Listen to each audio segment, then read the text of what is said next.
Hello, thank you. So again, good afternoon, and my name is Antonia Rakestraw. I'm a member of the Community-Based Organization Initiatives team, and on behalf of the National Center for HIV/AIDS, Viral Hepatitis, STD, and TB Prevention, here in the Division of HIV/AIDS Prevention in the Prevention Program Branch, I'd like to welcome you to the first of 3 scheduled Capacity Building Assistance webinars for Funding Opportunity Announcement PS 17-1704, Comprehensive High Impact HIV Prevention Projects for Young Men of Color who have sex with men and young transgender persons of color. Today's webinar presentation will be on developing and implementing culturally competent HIV prevention programs. The webinar topics were chosen based on common capacity building assistant requests and are part of a comprehensive effort to ensure that interested applicants have an opportunity to hear and view presentations that will assist in developing their applications. So during this webinar, we will not be addressing FOA-specific questions, but we'll focus entirely on today's topic. If you have questions regarding PS 17-1704, I'm going to encourage you to visit the website. There's a frequently asked questions document there. And you can also always send your questions to cbofoa@cdc.gov.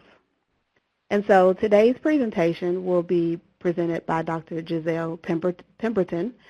She's a public health leader with over 2 decades experience building sustainable public health programs that respond to the needs of countries and communities.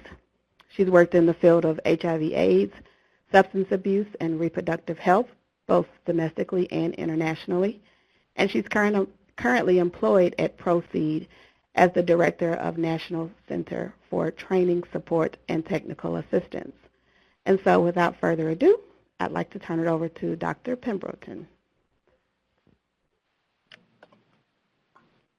Thank you, Antonia. That was a lovely introduction, and greetings, everyone. It's really a pleasure to be conducting this webinar in collaboration with CDC and in support of PS 17-1704. It's the first of a 3-part series, as Antonia just mentioned. And, thank you for taking the time to attend this webinar on cultural competence. It's a topic that's often left as an afterthought, but which remains integral to stigma eradication and the delivery of quality HIV prevention, care, and treatment services. So let me begin by giving you a brief review of what to expect on today. So here's the agenda. We've pretty much covered the welcome and opening remarks. The webinar itself is divided into 3 segments. The first segment provides an overview of cultural competence, and we introduce the national standards on culturally and linguistically appropriate services. From here on in, I'll refer to those standards as CLAS. In the second segment, we'll talk about how healthcare providers, those of you that are on this call can put some of the CLAS standards into action within your setting. And in the final segment, we'll talk about priority populations. We'll discuss best practices when working with African Americans, Latinos, MSM, young MSM, and transgendered persons, as well as persons who inject drugs. And finally, we will provide some information on some resources that you may use to help you as you develop your programs or design your programs or propose your programs for PS 17-1704.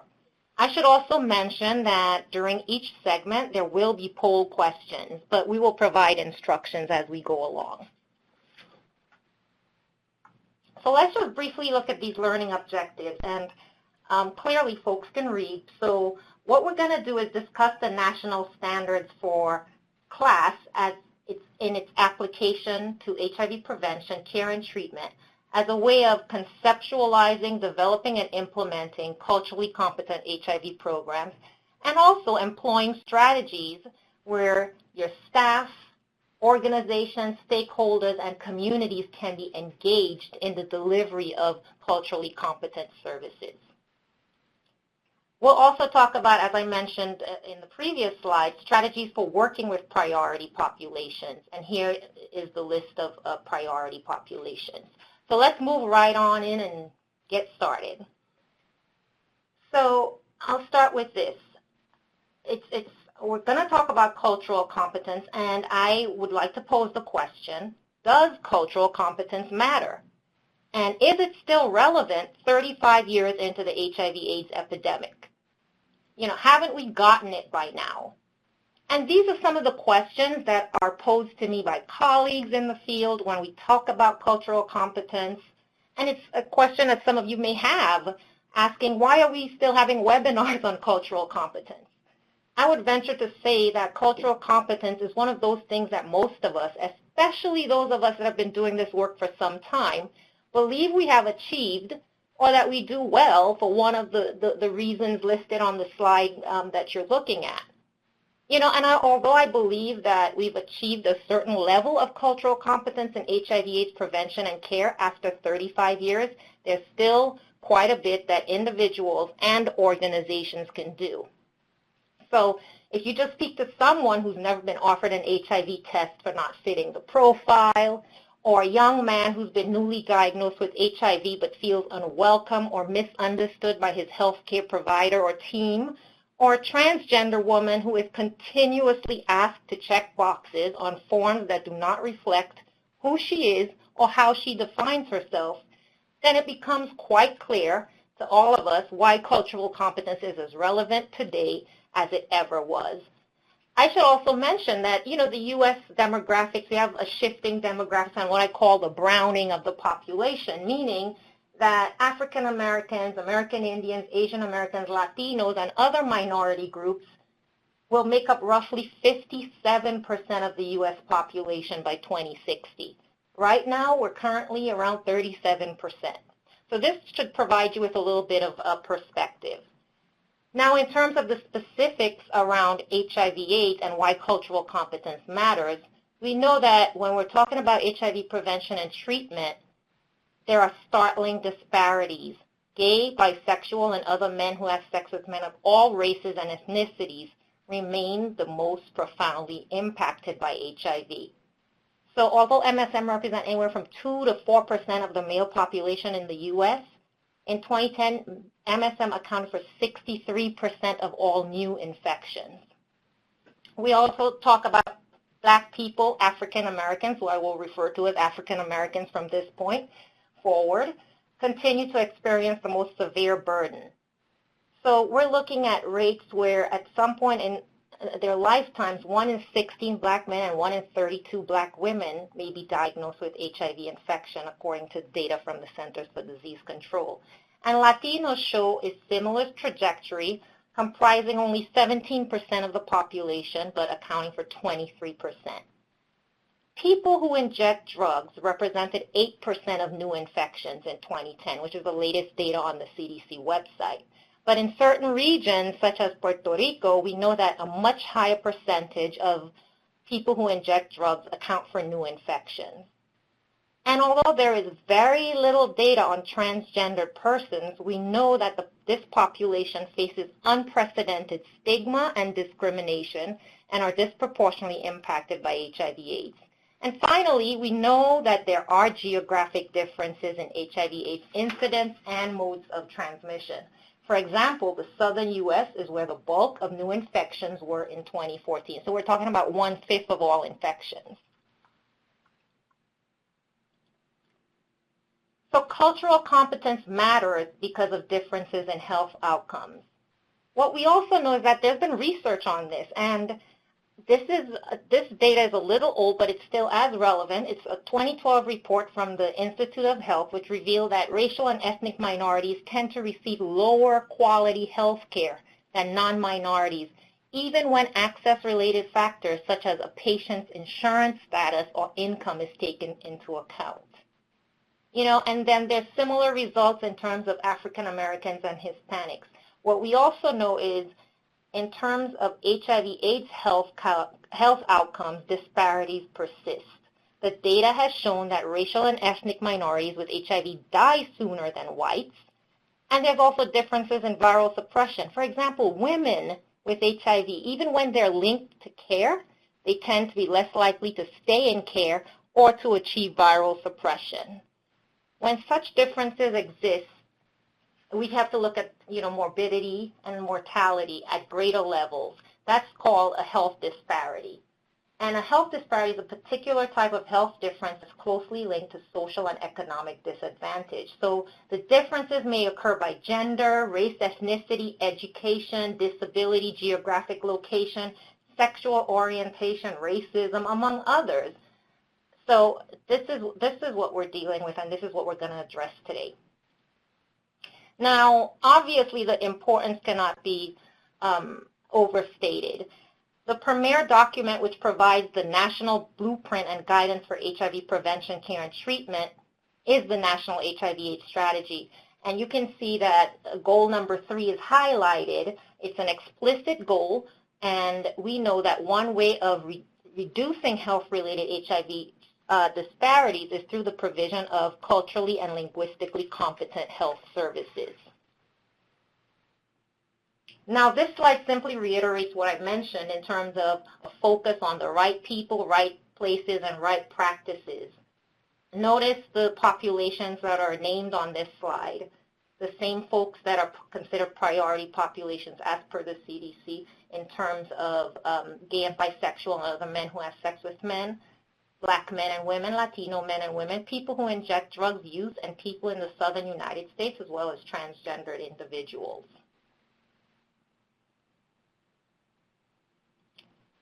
Now that we've discussed HIV/AIDS health-related disparities, let's review a few more of the concepts that will frame the rest of this discussion.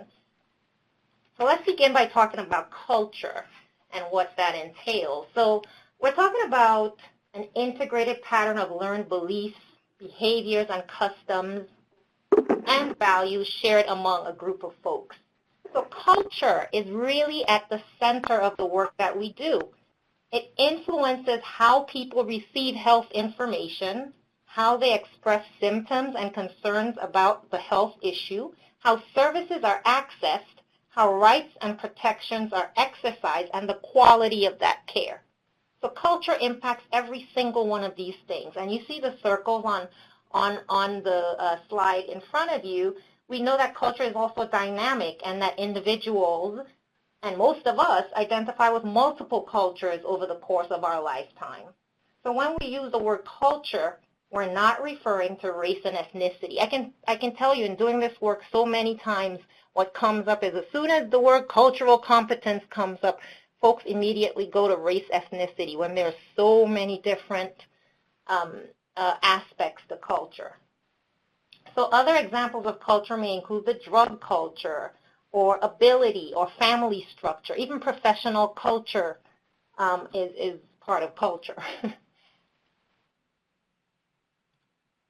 So cultural competence, I see my slides are cut off for some reason. It entails a set of congruent practices, skills, attitudes, policies, and structures which come together in a system, agency, or among professionals that enable us to work effectively in cross-cultural situations. So the key here is really to produce positive change. HIV prevention practitioners must understand the cultural context of their target communities and have a willingness and skills to work within this context. This means drawing on community-based values and traditions and customs and working with knowledgeable persons from and of the community to plan and implement our programs. And what I want to really point out here is that cultural competence is a developmental process, meaning it evolves over time. In other words, what we assume is that individuals and organizations are at various levels of awareness, knowledge, and skills along the cultural competence continuum. From here on out, we'll be talking about both individual and organizational level cultural competence, with emphasis on the latter, actually.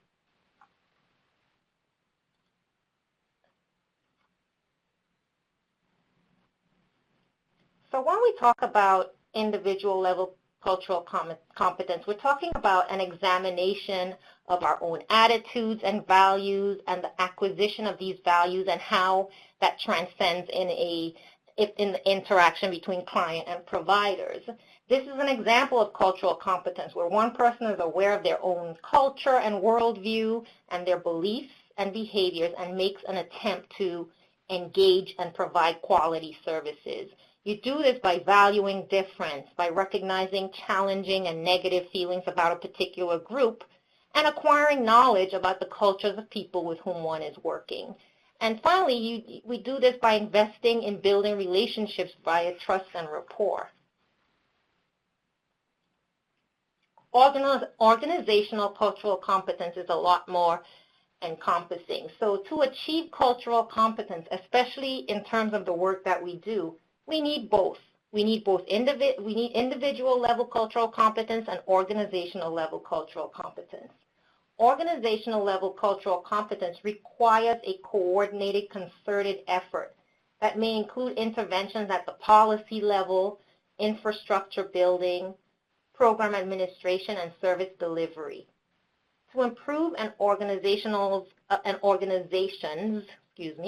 cultural competence, support from leadership within an organization is critical. We know that if there's support from the top, staff at all levels of the organization will be engaged in implementing the practices and the policies that are adopted by the leaders. So cultural competence makes a difference in access. It makes a difference in utilization and quality, and it influences health outcomes. Let's talk a little bit about the cultural competence continuum. So this framework was developed by Terry Cross, and it presents a framework for really understanding cultural competence. You see there's steps that go up. You know, the point is wherever you land in terms of a specific group, you want to get to the next level. So the goal is to move up. What's important to note here is that the characteristics of each stage of the continuum are not linear and are not meant to define an organization. Rather, these steps allow organizations to gauge where they are on the path to cultural competence with one or more of the groups and develop a plan towards enhancing their level of organizational cultural competence. What I want to emphasize here is that organizations will likely fall under different stages of the continuum depending on the characteristics of their organizational structure and factors such as client populations and cultural groups and subgroups. So for example, an organization serving a largely Puerto Rican community may find themselves somewhere else on this continuum with a demographic population shift which results in an influx of Mexican Americans where issues such as immigration status, citizen status, etc., acculturation have to be taken into account.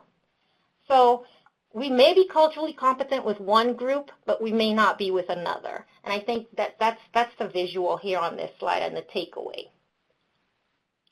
This slide simply reinforces some of what I said in terms of the stages, but I wanted to provide a few examples. So most of us doing this work, we're not anywhere near cultural destructiveness. And that's really, examples of that would be like anti-LGBT groups such as the Concerned Women for America or Aryan Nation groups that prescribe to white supremacy. Obviously, the destructiveness is clear. But that's sort of on the other side of the continuum. What we start seeing is cultural incapacity. So this may be an organization that may act paternalistic towards minorities, such as not asking a client about treatment options or using the "you don't know what is best for you" approach. So it's some subtle messages that cultural groups are neither valued or welcome. So an example of a structural cultural incapacity would be not having a handicap accessible entrance in the form of a ramp for your building. And then we go through the other stages. Cultural indifference and unawareness is where what we usually experience in doing this work in helping organizations become more aligned with the class standards. This is where, it's sort of like the one-size-fits-all approach. But what that really means is that the dominant culture leads. So it's sort of like, I don't see difference, but I really do. You know, and this is where what we want to avoid. But because what we do know about HIV prevention and successful interventions is that tailored, targeted programs work best. And the other stages you can read at your leisure, but basically what we want to do is climb through these things and get to a stage of cultural competence, which is where organizations continuously assess themselves. We conduct needs assessment. We put policies in place. We train our staff so that we are aligned with the class standards and that our clients and the folks that we are trying to reach feel welcomed and are ready to receive services. So now that we've discussed healthcare disparities and cultural competence, the question may no longer be, hey, what's the connection? But rather, let's summarize a connection. And the provision of culturally and linguistically appropriate health services is an evidence-based strategy that addresses disparities and improves the quality of HIV prevention, care, and treatment among people of diverse racial, ethnic, and cultural backgrounds. So you should really think about cultural competence as an evidence-based strategy. It is not loose. It's not just how you greet a client. There are so many pieces to this that agencies can do to improve their level of cultural competence with the populations that we serve. But with so much diversity in this world, how do we as community-based organizations and as entities that are usually known for our connection to the community ensure that our prevention programs and services meet this criteria? Where do we begin? And that brings us to segment 2. So before moving along, let me quickly summarize what we've covered thus far. So we've talked about the basics of culture and cultural competence and made the connection between health disparities and cultural competence. Now I'm going to introduce the national standards for class, the national class standards. Culturally, sometimes I get the class stuff, I get tongue twisted. So culturally and linguistically appropriate services in health and healthcare.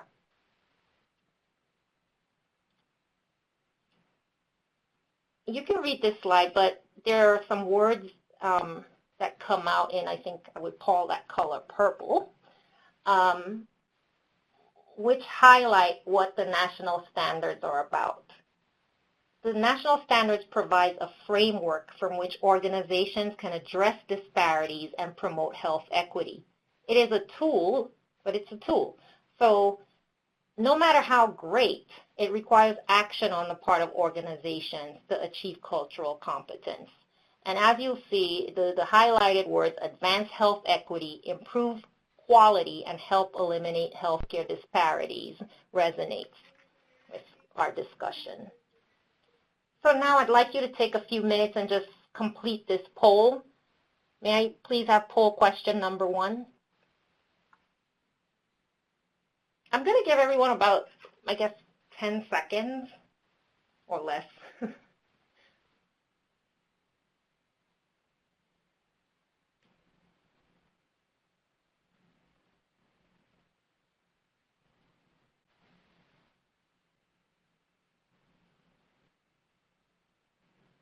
All right, so I think I think everyone's pretty much done. And basically what we're seeing here is that folks have sort of heard, there's a very small percentage who are very familiar with class, but most folks have heard about class, but, you know, lack a lot of information about class, and actually almost a third of you have not heard about class at all.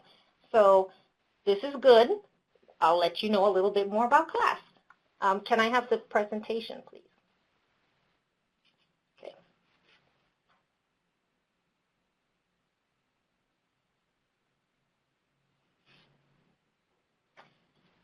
So what I'd like you to do now is pull up handout 1. And if you were unable to download handout 1, I can sort of walk through it really quickly. We're not going to talk about the history of class, but it's important to understand that the intent behind these standards were developed by the Office of Minority Health in 2000, and that was almost 16 years ago. Class is intended to inform, guide, and facilitate required and recommended practices related to culturally and linguistically appropriate health services. So class was proposed as a means to correct inequities that currently exist in the provision of health services. The standards are intended to be inclusive of all cultures and not limited to any particular population, group, or sets of groups. However, they are especially designed to address the needs of racial, ethnic, and linguistic populations that experience unequal access to health services. So in this segment, some of the stuff we're going to talk about, you can totally apply across your organization. Cultural competence is not just about HIV prevention, but it's a best practice in terms of health services delivery in general. So I'm going to go over what the class standards look like very, very briefly. You have the handout, so you'll be able to use that as a reference if you desire more information. Additionally, there are links at the end of the PowerPoint that you can access to get more information. So Principle Standard 1 frames class, and it describes the essential goal of the standards. So if all 14 standards were adopted, implemented, and maintained, this standard would be achieved. And this standard reads to provide effective, equitable, understandable, and respectful quality care and services that are responsive to diverse cultural health beliefs, practices, preferred languages, health literacy, and other communication needs. So Standard 1 speaks to creating a safe and welcoming environment at every point in contact. It speaks to making sure that individuals receive health care in a culturally and linguistically appropriate manner. And it also speaks to the communication needs of individuals so that folks can understand the health care and the services they are receiving and can participate fully in that.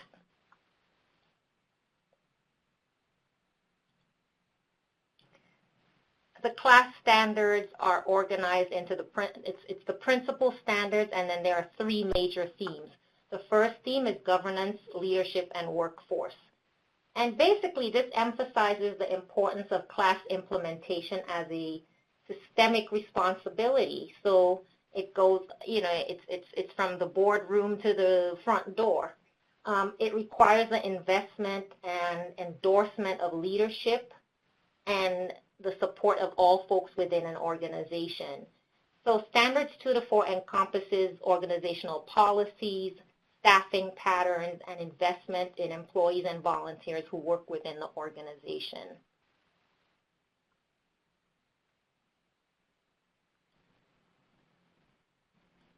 Please remember you can use the box on the side to submit any questions, or if you just want to comment and you had an aha moment, I'd love to hear that as well.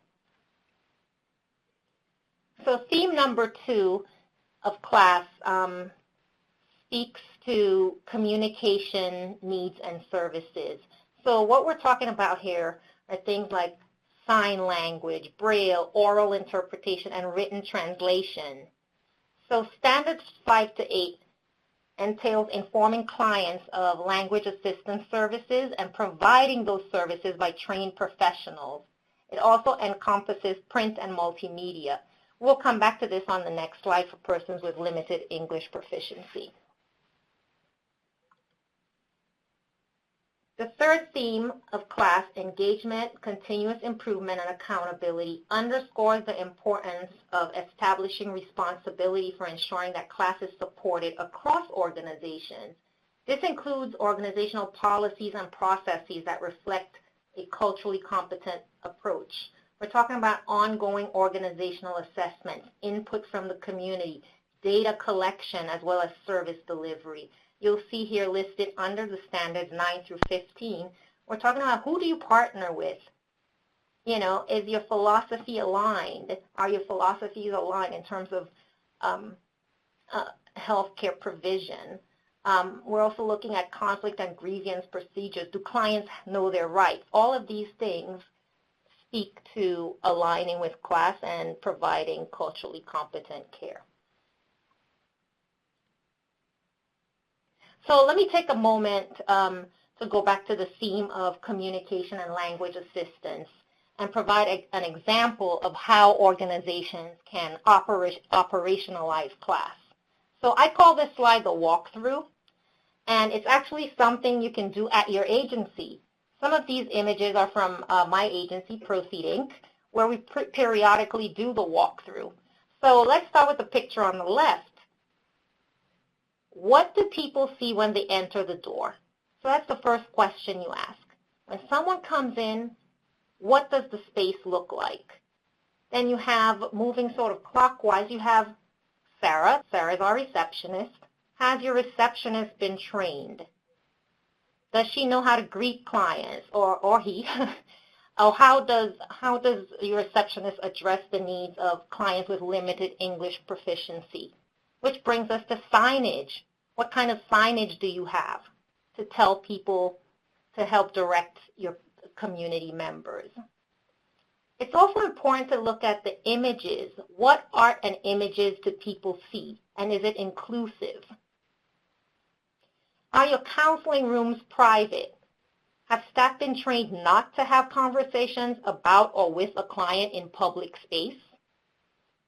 And finally, is cultural competence infused at every level of the organization, from the front door, which is the picture on your left, to the bottom right picture? You know, we need to make sure that cultural competence spans from the door to the boardroom. So this is one example, and I really encourage folks to do the walkthrough, because you learn a lot about your organization and how the community may see it.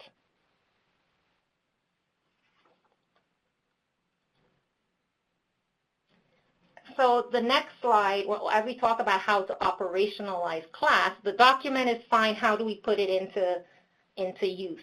Here are some examples in terms of how each of the domains can be addressed. So when we're talking about organizational values,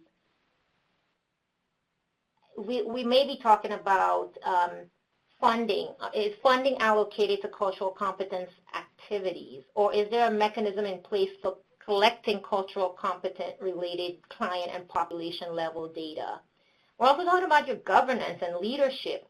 Do you have a community advisory board in place?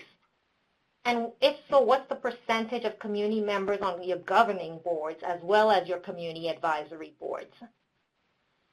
For planning, monitoring, and evaluation, in thinking about that, you want to look at your data collection forms. Do you have a process in place for obtaining staff, client, and community input on cultural competence as well as your programs in general? And having appropriate data fields is so important. Example, you don't want to just have marital status, single, married, or gender, male, female. So these are some things that you can do. Yes, there are the funder requirements, but it still does not mean that as an agency you may have to adopt some of your forms so that it's more inviting for your target populations, or more welcoming, or maybe less of a turnoff in the most basic terms. In terms of communication, we're talking about having protocols about when and how to elicit sensitive information to clients. So in the walkthrough, I talked about the importance of private counseling rooms. Well, that's exactly what we're talking about. Or having a system in place to inform clients of their right to free interpretation and language services. This is also a protocol around marketing and how what you develop is validated. We need great staff, so an investment in cultural competence training is critical. It's also about articulating values on cultural competence and codes of conduct for dealing with clients and the community. In terms of your organizational infrastructure, again, an example may be, a small budget line to support culturally competent activities, or an annual, in-service training.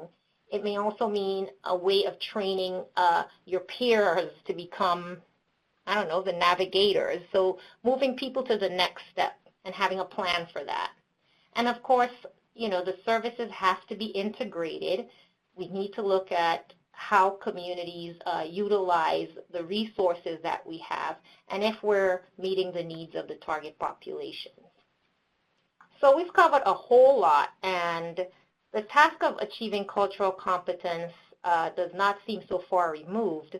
It seems like a lot, but many of you already do many of these things, but there's always room to improve. So we're going to move to this question, and I'd like you to take a minute to just respond.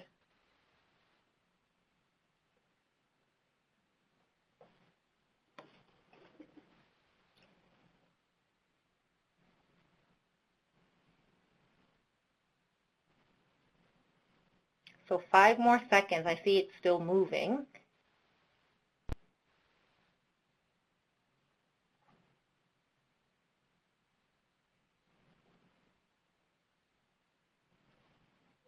Okay. So we can close the poll.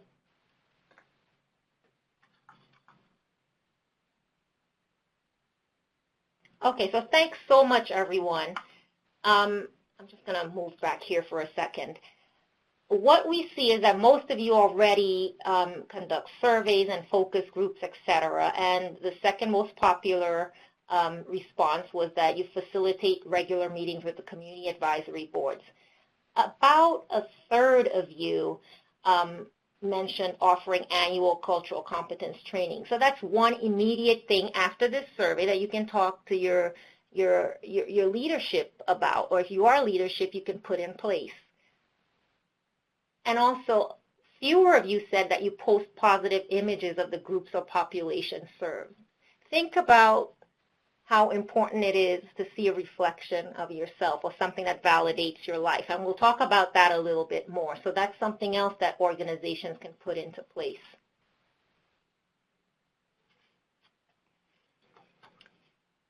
So let's look at handout 2. And again, I know some of you may not have had time to download, but what this is, it's a rapid assessment, and it provides key questions, open-ended questions that of organizational practices as it pertains to cultural and linguistic competence. So the questions are organized under the major themes: governance, communication, and continuous quality improvement and accountability. So my suggestion is really that you go through the assessment and see where your agency falls in general and with regard to a specific population or group, to see where you stand. And remember that organizations may find themselves on different levels of the cultural competence continuum with different populations. So in a nutshell, all in all, when all the themes are reviewed and we talk about class and what it's about, I love this quote. It's really about services that are respectful of and responsive to individual cultural health beliefs and practices, preferred languages, health literacy level, and communication needs, and employed by all members of an organization at every point of contact. And we're talking from the receptionist to the boardroom, as I talked about in the previous slide that I called the walkthrough. So now we're moving on actually to the third section. I see no questions or comments, but that's okay. We'll keep this moving. Maybe something will come to mind at the end of the webinar. So in this segment, segment 3, we're going to talk about the designated priority populations. And in the previous segment, we talked about class and how it can be applied to your HIV prevention programs and your organization as a whole. So now we're going to talk about the specifics in working with priority populations. But first, you know what, let's conduct a poll. Next slide, or next poll question, please.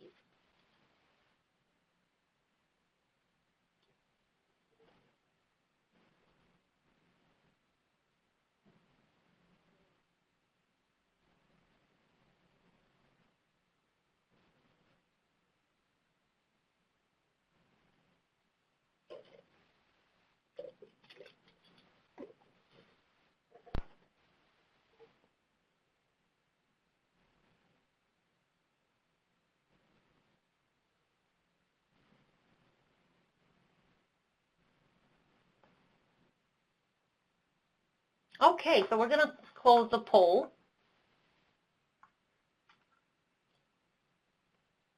So you know what? Most of you work with these target populations. I think the most popular here, we're looking at gay, bisexual, and other men who have sex with men and young MSM, and the least popular in terms of who you work with, people who inject drugs, but it's still high at 67%. So as I always say, there are no, hard lines in HIV prevention. Most of us work with a little bit of everybody, and this just confirms that.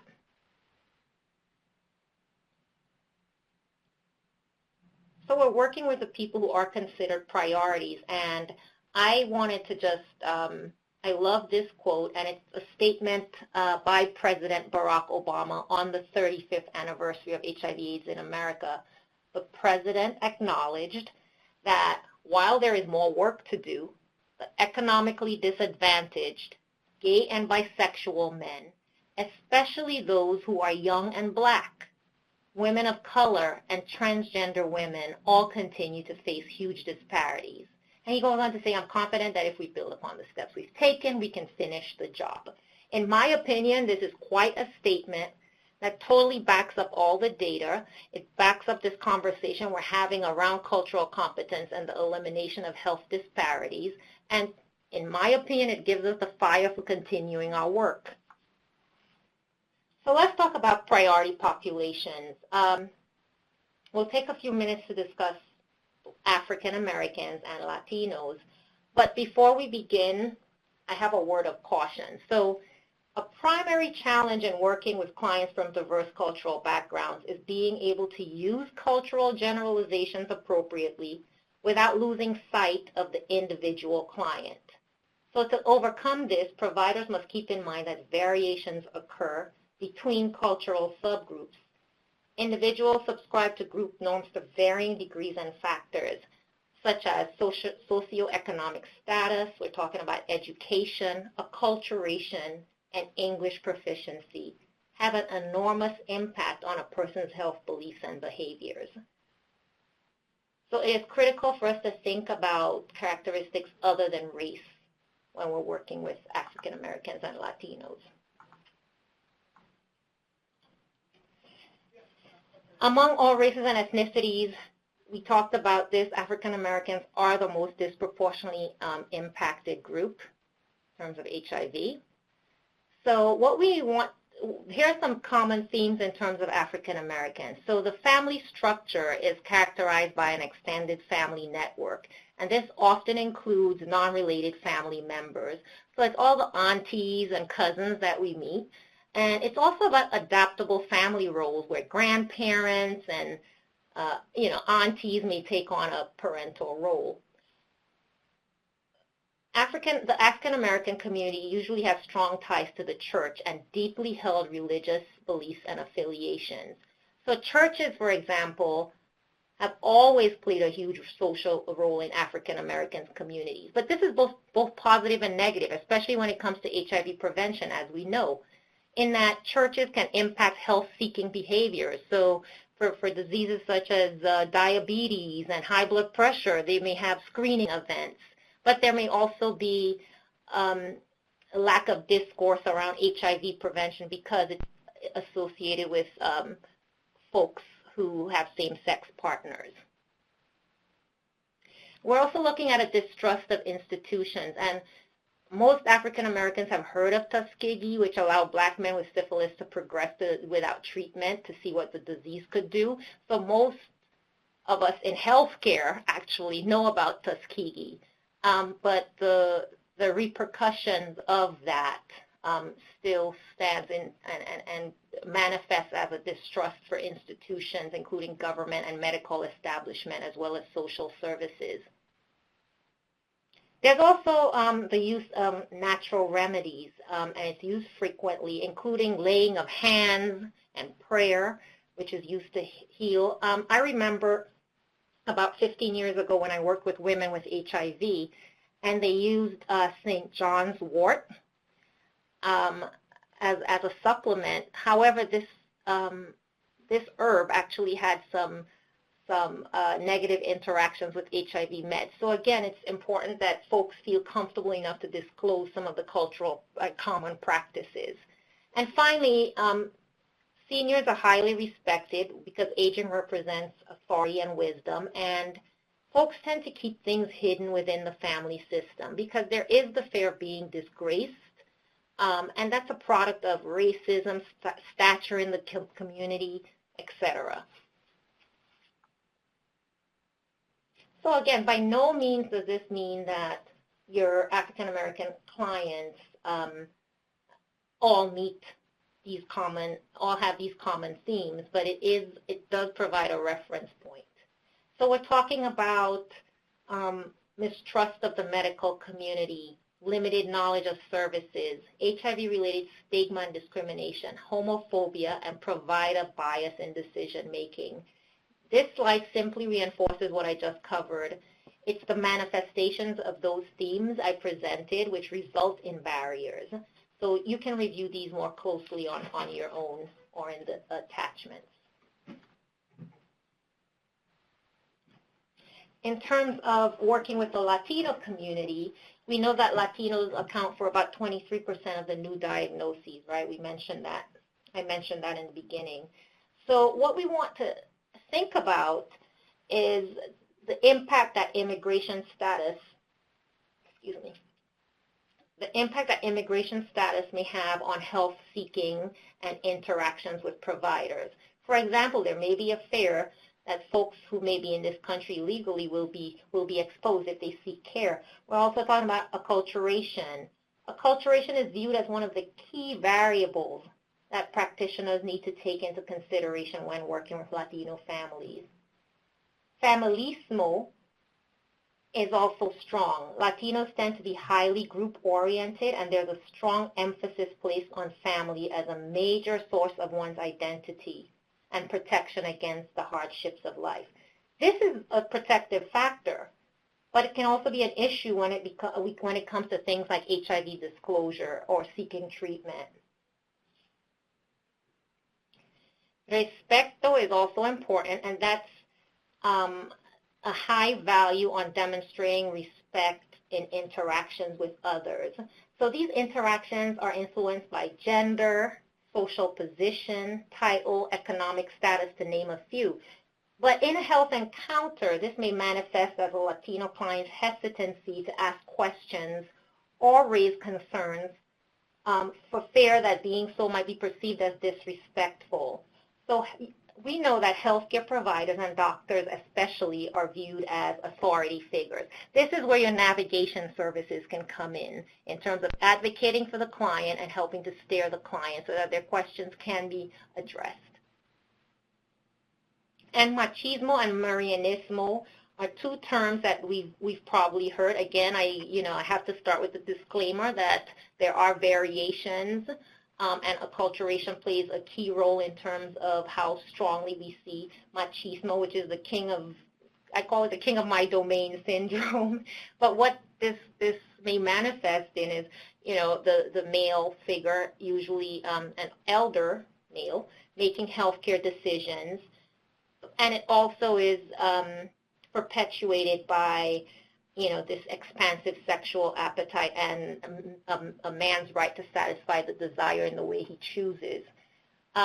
In the same regard, when we talk about marianismo, we're talking about the high value Latina women place on being dedicated, loving, and supporting wives and mothers.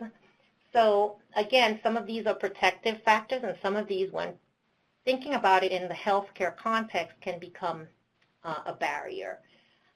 Fatalismo is used to express the belief that an individual can do little to alter their fate.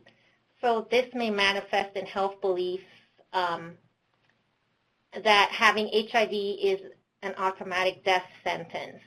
So as a result of fatalismo, Latino patients may be less likely to seek preventive screenings and may actually delay seeking health care. And finally, simpatica, which means kindness, and it refers to an emphasis on politeness. So again, Latinos expect healthcare providers to be personable And if someone seems hurried or detached, the client may feel that they are not respected. This then would reduce the likelihood of compliance with a doctor's recommendations or provider's recommendations and the treatment for follow-up. So you can see how these things come together and really impact, again, how we receive information about care, how we, what we do with that information, and even whether we access care and stay in care. So again, the themes listed here reiterate what I just discussed. I'm not going to go over it, but you have the slide for your own review. It simply reinforces what I actually just mentioned in the previous slide. So although the context might be slightly different, we do see some best practices in terms of working with African Americans and Latinos. So the first is to self-assess. So we talked about recognizing the cultural diversity among African Americans and Latinos, but it also means that we need to check ourselves, right? And we need to think about the assumptions that we have made about a particular group and how these assumptions may impact the information that you provide, how you provide the information, and how you interact with the client and how the client interacts with you.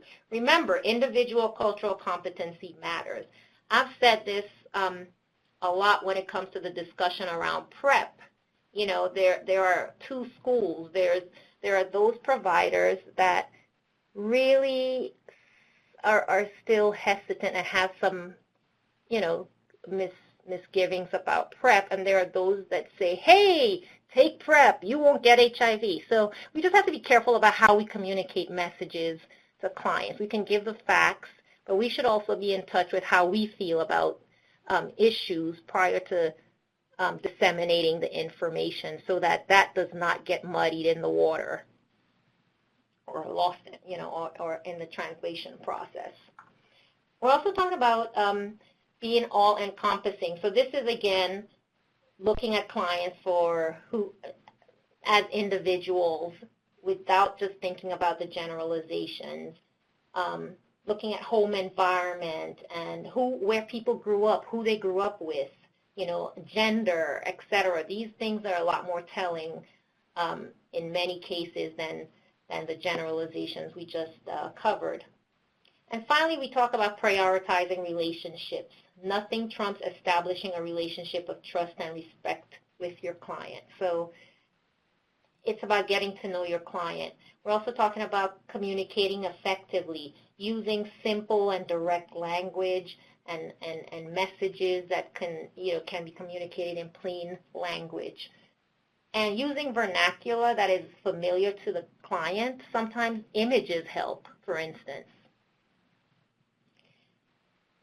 It's also a good idea to incorporate culturally based assessments into prevention and treatment plans. What does this mean? This is making cultural competence a part of your assessment. So you may want to ask, for example, when a client migrated to the U.S., because that speaks to a level of acculturation or certain cultural practices that one Latino client may have versus another who recently migrated to the U.S. Or you could ask about dietary practices or alternative or natural remedies used. So these are parts of a culturally based assessment. And finally, navigate the path to care, because access and utilizations are issues for both groups. Provide the support needed to not only refer the client, but to link them to essential medical and support services. We'll now move on to discussing best practices for working with young men who have sex with men and transgender persons of color. And it is likely that in this section you'll see some reoccurring themes. So the rationale for these recommendations is that research has shown that prevention and care models based on white MSM populations have not been as effective with other racial and ethnic groups. So young MSMs and transgender of color are different from others under the LGBT umbrella. So an understanding of these subgroups and the demographic factors is vital to providing the care that folks need. So we see that folks, it's not about being single issue. We have to talk about a holistic approach. It can't be just about HIV. That's what this, this statement really means. We have to make our programs about more than just HIV, even though there's a heavy emphasis on HIV. We need to make sure that, you know, our interventions and our programs are designed with the community in mind. So they must be customized, and they cannot be paternalistic, meaning we need to make sure folks are involved in the creation of these interventions from the get-go. So again, the community voice is critical. So when working with young MSM, which I already mentioned, MSM comprise the majority of new infections, especially young Black MSM. So it's important to keep the following in mind. These are all interrelated, these 5 bullet points here. So coming out challenges may be a result of, for instance, struggling with one's sexual identity, which in turn may be a result of internalized homophobia. So, you know, one fear may be rejection of family and friends, and the lack of a supportive network that embraces all identities of a young MSM is also a challenge, because then everything is hidden and shrouded in secrecy, including health care. Therefore, making prevention and treatment and HIV prevention, such as PrEP or treatment for HIV positive for young MSM, that more difficult. So these are just things to keep in mind.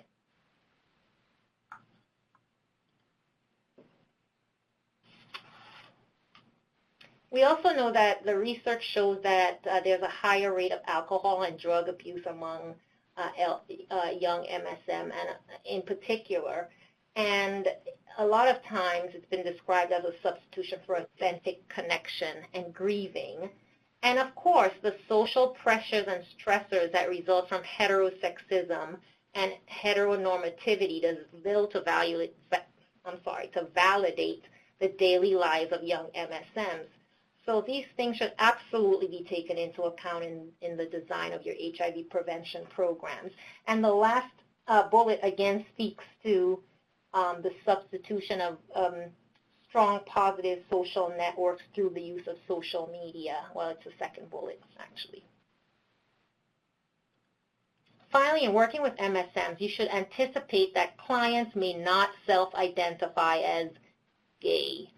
And this slide pretty much presents options for asking about sexual orientation. You should note the open-ended nature of the questions. Are you in a relationship? Do you have a spouse, partner, or husband? Same-sex marriage is legal. You can ask about husbands. How do you identify with regard to your sexual orientation? And are you sexually active should be followed up with another question as well. So when we're talking about what works, what are the characteristics of an ideal program setting for young MSM of color? These have been extracted from multiple articles and programs that serve young MSM and have been found to be effective. So the notion that if you build it, they will come has not proven successful with young MSM. Rather, a more inclusive approach is needed where MSM are involved in program development and design. We're also talking about investing in staff training, food. No matter what, it's always a winner, because we know that culturally food represents a welcome to my house. It serves as a great equalizer. You know, it's about bringing people to the proverbial dinner table. So we know that snacks, beverages, food is really important when working with young folks, and I think, to be honest, all folks in general. Access is also important. So we're looking at location and transportation, but so is utility. We know that, especially when working with young folks, we may want to make sure we have extended hours, weekend and evening hours. Flexible language. You should ask clients about their preferred language and try to provide services in their preferred language if possible. There should also be opportunities for young MSM to showcase their skills and to use the skills that they've learned in your program, whether it's in employment or volunteer opportunities. And the next two bullets speak to sort of like the one-stop shop model, in that we know that integrated care works best. So on-site access to medical and preventive and pharma services is a best-case scenario. However, if you don't have that scenario, you make sure that there's a seamless link from one to the next. And decision-making should be a part of HIV prevention. We talked about inviting visuals and the need for images that are self-affirming. Intake form language should also be a part of this. It's not on the list, but we should think about intake form language and make sure it's safe, judgment-free, and non-discriminatory. Okay.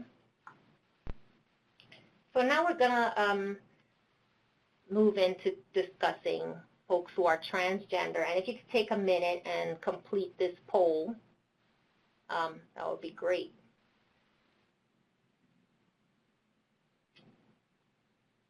So we're talking about what's your level of competency working with transgender persons.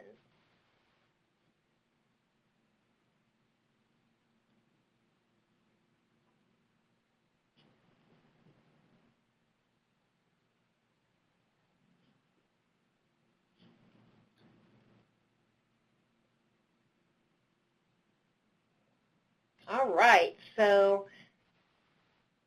let's close the poll.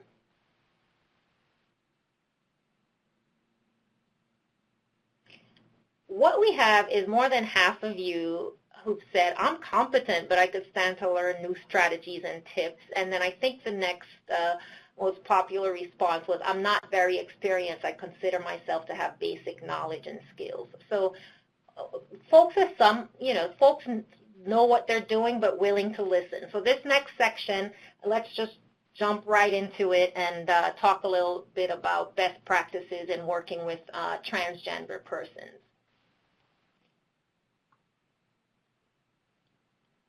So in working with transgender persons, there are a few things you should be aware of that may facilitate a positive client-provider cross-cultural encounter, right? So first, it's important to do that self-assessment that we talked about a few slides back. What are your biases, your perceptions about people who are transgender?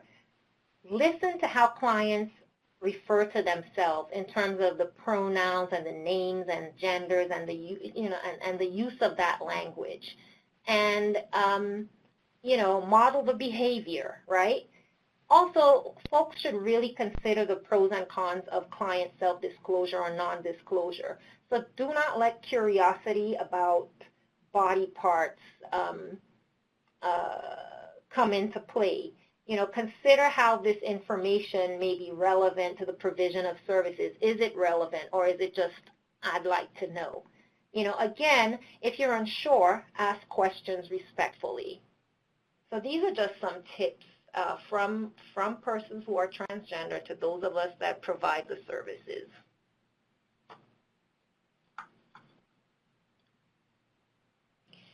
Again, this slide just provides an example of asking about some of those questions respectfully. It's for your review at your convenience, and it provides some suggestions for asking about questions around gender identity and sexual orientation. So if we summarize the best practices in terms of HIV prevention for transgender persons, there are a few key themes, and I think this list is really comprehensive and excellent. And as you think about your program, whether you're expanding your program, proposing a new program, you may just want to think about how you address each of these areas. So remember the walkthrough. Is your space a safe space? How are you validating the population and groups that you are serving? In terms of language, remember to ask clients what terms they prefer to be called, and be mindful that folks may not conform to traditional terms such as gay or trans or bisexual, etc. So it's really important, and we've said this time and time again, to address to keep the community engaged. So have members of the transgender community actively and meaningfully involved.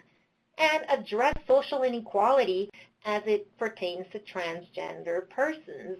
Advocate on behalf of transgender people.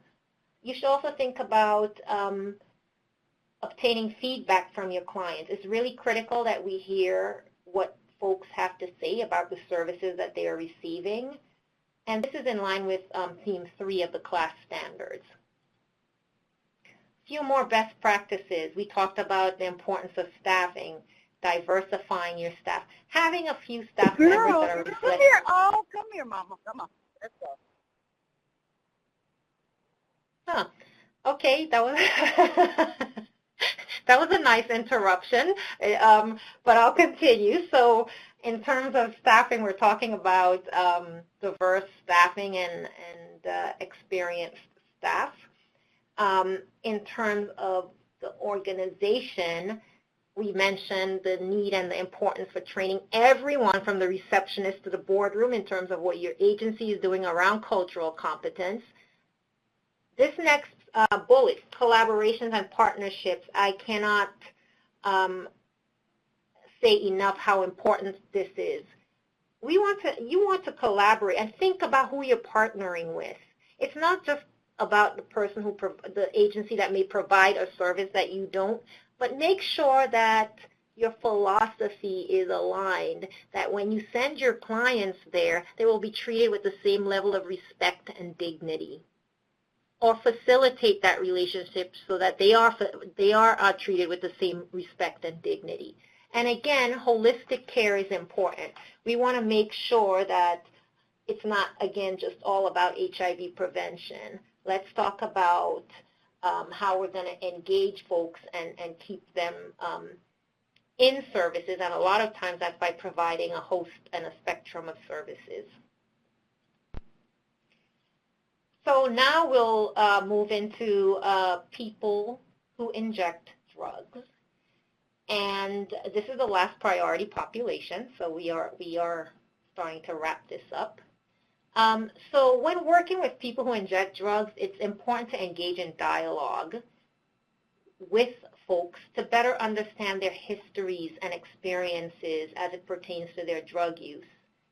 It is actually a critical part of the process of IDU, people who inject, cultural competency with people who inject drugs. See, I am also going back to injection drug users, the correct terminology being people who inject drugs. So clients inject drugs for various reasons. We know some of which can be grouped into categories of pleasure, trauma, or exchange. And we have to recognize that clients have relationships with their behaviors, and there are benefits and consequences involved in these relationships. We also need to recognize that stigma is a significant part of the experience of people who inject drugs. So understanding stigma is important so that we avoid reinforcing it and to better counteract its negative psychosocial effects. So when we talk about best practices for people who inject drugs, here are some tips. Staff should be trained on the drug use continuum. So we know there is use, misuse, and abuse. Abuse is where we have addiction.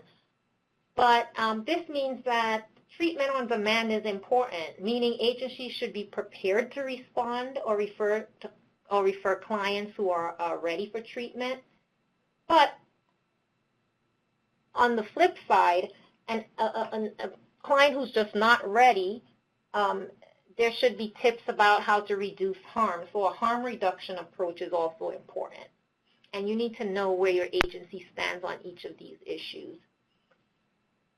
Again, recognizing the role of stigma in health seeking. Recognize that there are multiple social inequalities. And people who inject drugs are highly stigmatized, as we know. So we're also talking about leaving the paternalistic attitude at home, meeting clients where they are rather than where we'd like them to be, and providing non-judgmental and non-coercive services. This is where, again, a philosophy or the practice of harm reduction may be helpful if clients aren't ready to quit using drugs. And we need to talk about avoiding assumptions about client capability based on drug use.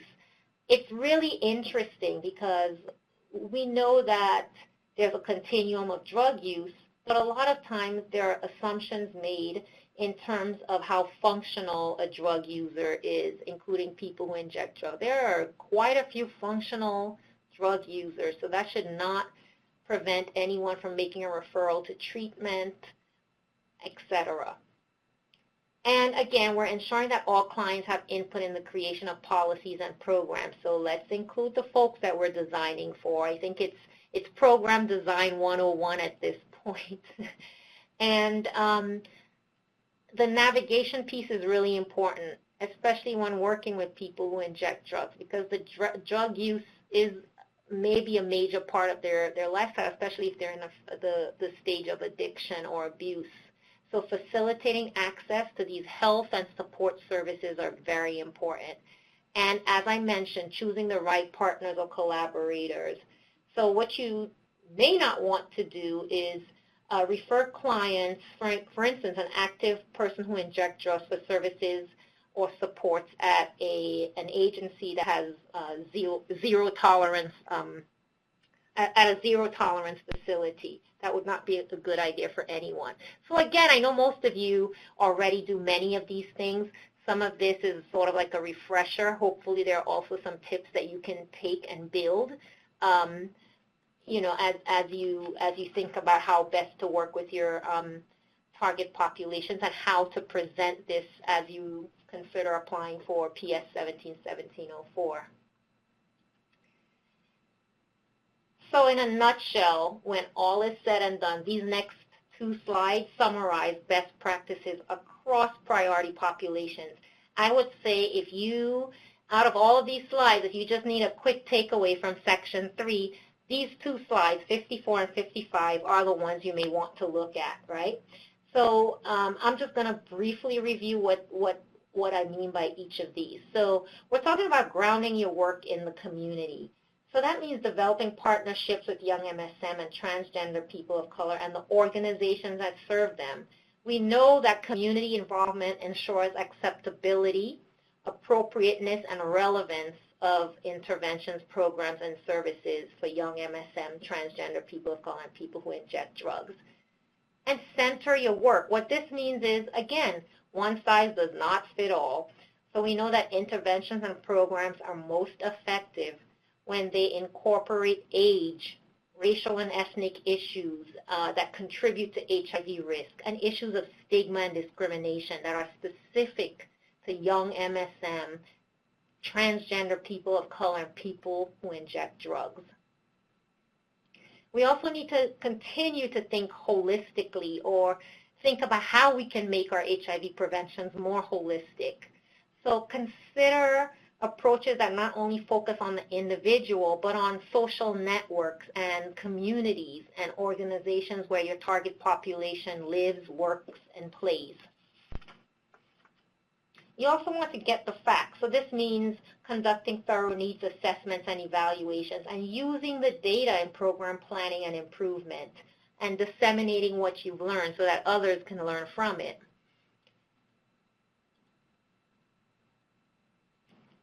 Recruitment and retention is probably one of our most popular requests that we receive from community-based organizations in terms of capacity building. And recruitment and retention strategies should consider the unique needs and circumstances of young MSMs, transgender persons, and people who inject drugs. So we need to make the effort to go beyond what is convenient and bring education and services to their neighborhoods and communities. And what I can say is sometimes when we do TA, technical assistance, around recruitment and retention issues, we see that folks have had the same strategy for 5 years, right? So what we need to, and that's part of the issue, like we know that, you know, environments change, and we want to make sure that as environments change, our strategies change. We do, you know, we do mapping and we conduct assessments on a continual basis so that it can inform how we recruit and engage people and retain them in our programs. And let's talk about access. We need to increase access to health care. If we don't have central locations, we should make transportation available. We should provide services in multiple languages. And we should have trained providers who understand HIV and healthcare issues affecting these populations that we're talking about. Again, it can't be reemphasized that there must be some agency investment in terms of training staff and making sure that folks are on the same page in terms of how best to provide culturally and linguistically competent services and align with the class standards.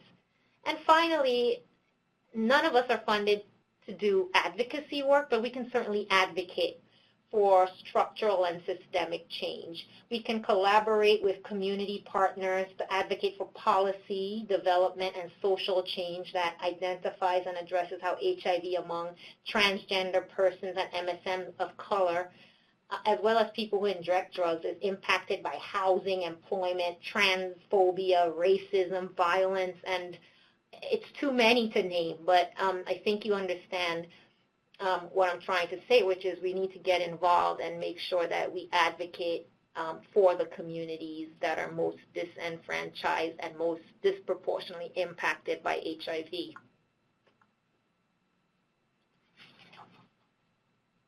So in the end, our goal is really to identify and serve people and our communities and provide the best care possible. And cultural and linguistic competence in HIV prevention and care and treatment is really about better access. It's about improved usage, improved care coordination, better retention in treatment, better health outcomes, fewer health disparities, and more health equity, right? And finally, I conclude with these words, again from President Barack Obama, again on the 35th, not 50th, anniversary of HIV/AIDS in America. And he says, we've learned that stigma and silence don't just fuel ignorance, they foster transmission and give life to a plague. We've seen that testing, treatment, education, and acceptance can not only save and extend lives, but fight the discrimination that halted progress for too long. So we don't want to wait another 35 years. That's it. And this completes the talking part of my presentation. The next few slides, when you download them, here's a list of culturally resources if you want more information on cultural competence. I believe in the RFP there's a full section on cultural competence and how you're going to demonstrate that. This slide set should provide some tools and tips that you can use, and these resources certainly help as well. So I'm more than willing to take any comments or questions if folks would just type your questions.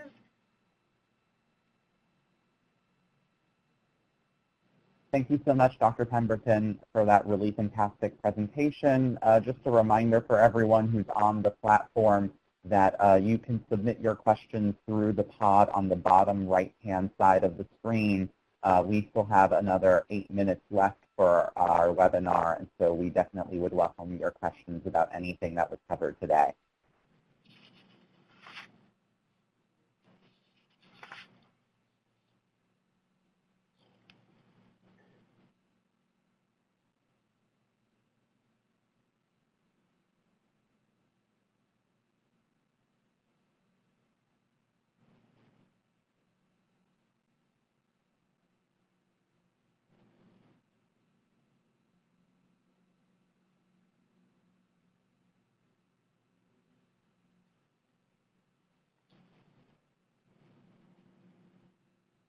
So I actually just received a private message with a question, so I'm going to share it with the group. And the question is, just bear with me 1 second, do we need to include the class standards in our 17-1704 application?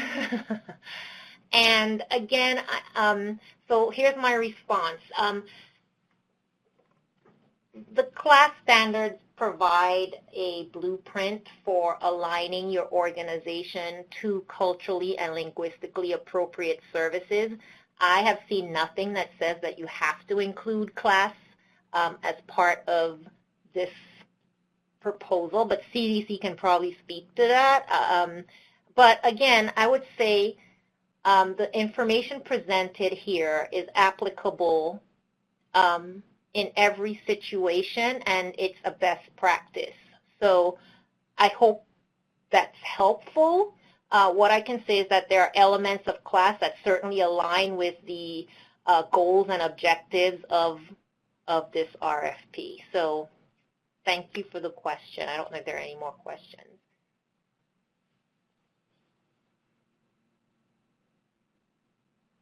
Giselle, it looks like we have a couple more questions that have come in. So the first Oh, of those wow. questions, Okay. yeah, thank you. The first of those questions is, in terms of considerations, are there particular strengths of YMSM that we should keep in mind if we're coming from a strengths-based approach?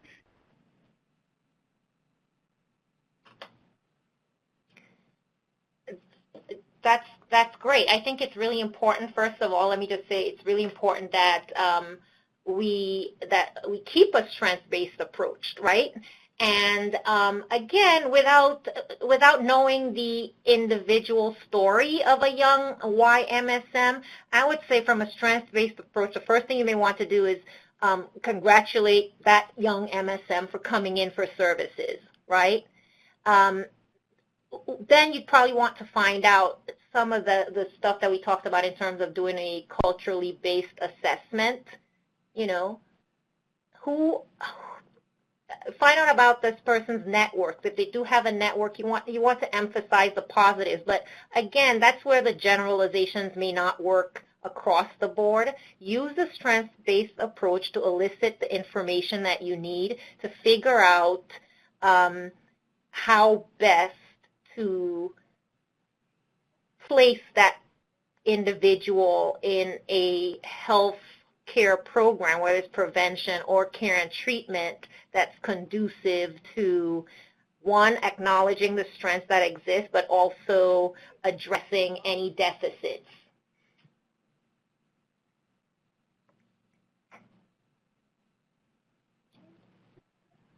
Thank you, Giselle. We have another, not a question, but a comment from a participant.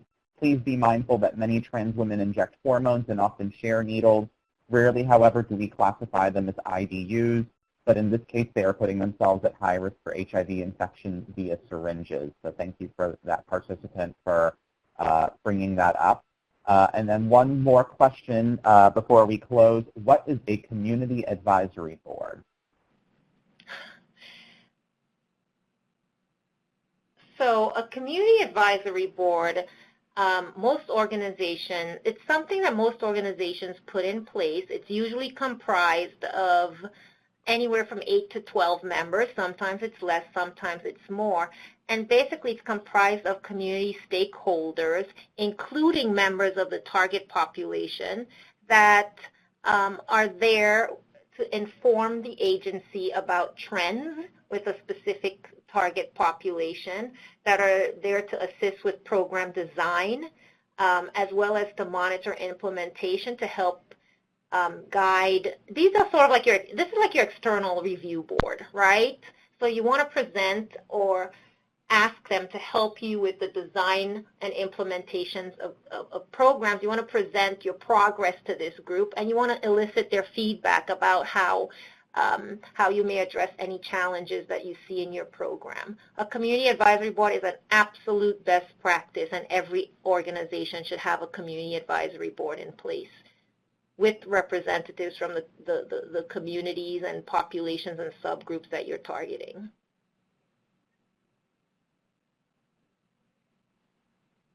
Excellent. With that, we have no more questions at this time. Well, wow. Well, thank you so much. Folks